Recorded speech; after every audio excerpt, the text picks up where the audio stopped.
Howdy folks, this is Head DM, and today we're going to be talking about WotC.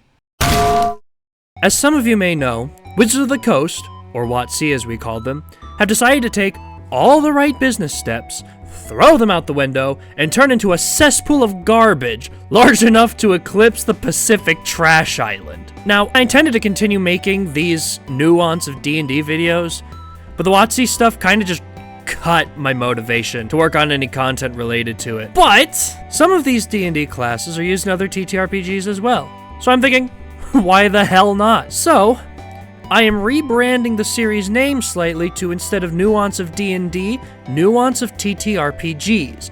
I'm going to keep continuing with this sort of content in a broader sense beyond just what D&D has to offer, because WotC can go bury itself in a pit of magma.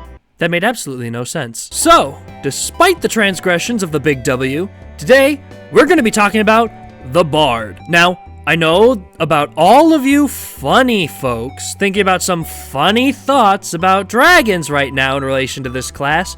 That's a stereotype that I'm about to throw out the window because it's so much more than that. Bards are characters that conjure magic via performance, usually in the form of instruments and music. One of the greatest examples in current media of a bard is Scanlan from Vox Machina, messing around with singing scrolls and strumming away at that guitar like a rock star. And if that was all bards could be, I probably wouldn't have even made this video in all honesty. Too short for the algorithm, especially because it's performance. How deep could it possibly get?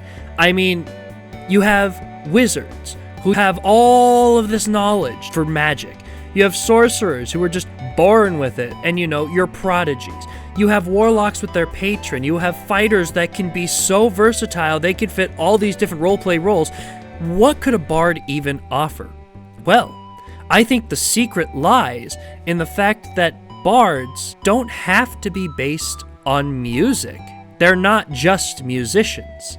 So in fact, according to Wikipedia, yes, I'm using Wikipedia. What do you think this is, a college essay? Nah, I think not! We need the bare bones here. We don't need a dissertation. Wikipedia says, quote, "In Celtic cultures, a bard is a professional storyteller, verse maker, music composer, oral historian, and genealogist, usually employed by a patron, such as a monarch or a chieftain, to commemorate one or more of the patron's ancestors and to praise the patron's own activities." Now, we can ignore the part about doing this specifically for a patron like a king, because realistically, the only, quote, patron your bard is ever going to support is your party. What are they, warlocks?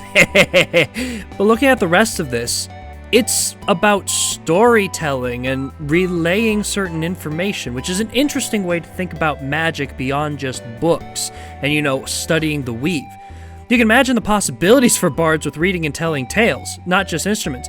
Like, this could mean that a bard's power comes from literally reading in the language of the universe. Wait a minute. That's right, folks! Technically, the Dragonborn is a bard, telling tales to his enemies of how fucked they are.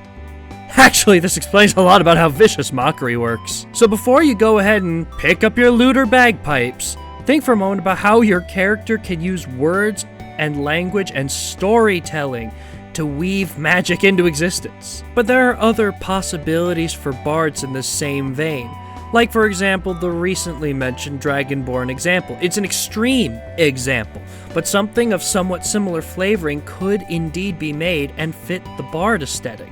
Or maybe you're more like Scanlan, and your storytelling comes in the form of your music. Music is meant to tell stories in some cultures, so it's not that far-fetched an idea. But at the end of the day, I must confess, bards are one of the hardest classes to make feel different from character to character besides whatever game mechanics you have. Because when it comes down to it, a warlock is subservient to a patron, yes. But the patron and the character themselves can be so different from one another in ways that aren't mechanical. Fighters, there's so many different ways you can spin a fighter into something absolutely incredible. Rangers and druids and wizards, all that jazz, they all have one main defining trait that is vague enough to spread in all sorts of different ways. But the bards, they're a lot more grounded in one kind of idea. And in that way, I have to admit they are one of the most limiting classes in terms of RP variability. The issue with the Bard is that Bard as a term is very specific to what has been found in modern culture and also its historical roots. But it can still be a fun archetype to run. And I guess that's really all you need to make a Bard. Someone with quick wit, a penchant for storytelling in some way, shape, or form, and an ounce of fuck you energy. And I don't mean the dragon. And that's all we got for the Bard today, folks. Remember, I do have a ttrpg-based Discord server that you can join. Link will be in the description. And also feel free to subscribe. Anyways, thank you for watching, and I bid you all farewell!